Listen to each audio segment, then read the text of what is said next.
In a lot of ways, the election was decided based on how people felt about wokeness. I think that now that the pendulum has swung, like, we're past wokeness. Like, wokeness is done. We are not past wokeness. So this is Andrew Schulz going full MAGA on Fox News. And I mean, basically turning on his own audience. Because don't forget this guy. Like, look, celebrities are on the left. And that's just a fact. Like, we're not talking about celebrities like, I can't think of any right-wing celebrities. Your base is the left because the left is always in culture, right? Like pop culture. He is a comedian. So for you to sit here on Fox News and say that woke is done and we're done with that will cause extreme backlash. Now, by the way, I don't need woke. I'm so tired of that word because it used to mean something to me, and both the left and the right destroyed it for me, okay? They really did. Also, guys, please don't forget to hit the like and subscribe button and the notification bell. Thank you to every eye that lands on these videos. Thank you. So, coming back to the point, you know, with, so, yeah, him saying that, like, I was, like, it's not dead. It's not. You know, it will start to scale off a little bit, this insane identity politics. I just don't know what comes behind it necessarily. I don't know. I don't know. You guys drop a comment below. Tell me what comes behind woke. I got to say, I've never really thought about that. We've moved on. The country has spoken loud and clear. Unanimous victory for Trump. He ran on anti-woke. The most successful ad was, Trump is for me and you. Kamala is for they, them. Like, the most successful ad was vote against wokeness, right? That played during the Super Bowl. So in a lot of ways, the election was decided based on how people felt about wokeness. And they were like, we're going too far in that direction. So now that that's been solved, we don't need to argue about it anymore. Like, we already know how America feels. You can say whatever you want about wokeness. Like, you can be critical of it because nobody's going to give you pushback because the majority of the country said we don't believe in that anymore. I think the majority of the country kind of just really said that they wanted more money in their pockets. Let us not act like really this term, this whole identity politics thing, really, it did go so far that it's to the point where people almost want to say nothing exists now. And that's what, okay, so if we want to talk about woke is done, there is an attack on the right of the woke right or whatever, you know, that people like so-called James Lindsay, I say so-called because these people they're really nobody. Like, you know, I mean, look, they've done what they needed to do. They've done what they needed to do with their life. They're getting their bag. Look, I'm never mad at somebody getting their bag. Plus, I can always use you for content. So you do what you need to do. Okay? But there is a term now that the woke on the left, so-called people are done with it, right? What they're deeming as woke right will now be attacked just because the left was insane. Okay? Like, I'm not a Democrat. I don't know how many ways to say it. I'm a Christian, though. And first and foremost, right? And y'all know I don't Bible bash on this channel. But I'm going to give you, let's look a little bit more at Andrew, and then I'll talk to you about this woke right thing that's getting ready to, but it has been popping off. That doesn't mean that we shouldn't want progress. Like, I'll be honest, it's harder for Democrats. They're the party of progress. It's easy to go, let's go back this way. Pushing things forward is hard because you're disrupting people's way of life. Pulling things back is easy because you're bringing their way of life back, right? So I empathize with Democrats. It's like, I empathize with the intention of wanting to make life easier for everybody. I think that that's a noble intention. And like, let's keep it clear that what this feels like is Andrew Schulz basically saying he's not a Democrat. So is he saying he's a Republican? He has a large Democratic base because, again, I told you, he's a comedian. So you got a base, you got a podcast, you talk about a lot of culture stuff. And I do, there's certain things he says that I can't stand.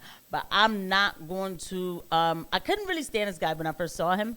But I have to give him his trophies. Or, I don't want to say trophies, right? His accolades. Because I don't want to praise the man, right? But his accolades, like this credit I will give him. Him and Charlemagne know how to merge culture and politics at the same time, the way the right does not know how to do. It's just a fact. And it is because there's a swag there, right? And I appreciate that. I do. The right needs to figure out how to do it. And that's the right has to learn how to be fully and unapologetically themselves, no matter what. And I think, to be honest, the one person on the right, and I know y'all gonna be, she's always talking about him, she's racist, she's an anti-Semite. I'm sorry, I do feel like Nick has figured out how to kind of add culture and his message where there's an aura to it. Let's keep it real, okay? It's entertaining and it's full of information. The right is always stock full of information, but sometimes they don't know, they just simply just do not know how to be cool, and that's just a fact. But let's finish off with Andrew Schulz, and I'm going to show you about this woke right attack that's happening these days.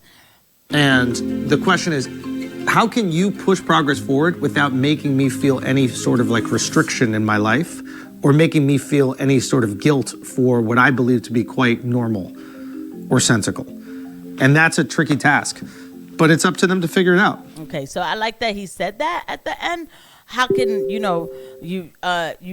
I can be myself without making me feel guilt for it? Believe it or not, we already know the left is going to make you feel guilt for it.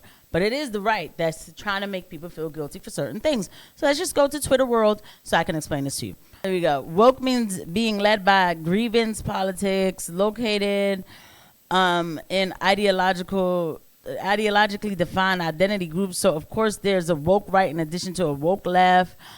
Attention, woke right is not the, it's you. Remember, the only thing standing between you and your dreams is your, anyway. There's a fundamental principle in woke Marx, whatever. Three evils. Woke right leader Andrew Torba concludes there must be something interesting to this evil. And look, let me tell you, this person, if you look him up on, and I don't mean to go all the way, but we're talking about the whole woke thing, right? Woke is dead and how, blah, blah, blah, right?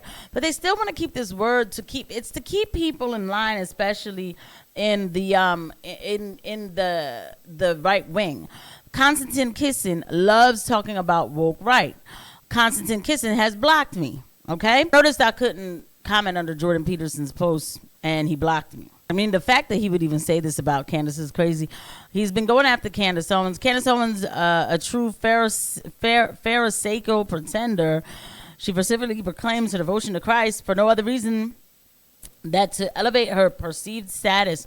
Her outrage is designed not to shout the truth from the rooftops, build bridges and make peace, but to subvert Christianity itself with its new force to her own purposes. She is literally using God's name in vain. There are more unforgettable sins. There are a few more unforgivable sins. Okay, you don't even believe in God, right? Just like the woke left, the woke right has come to hate the West for the reasons I detailed in my previous video.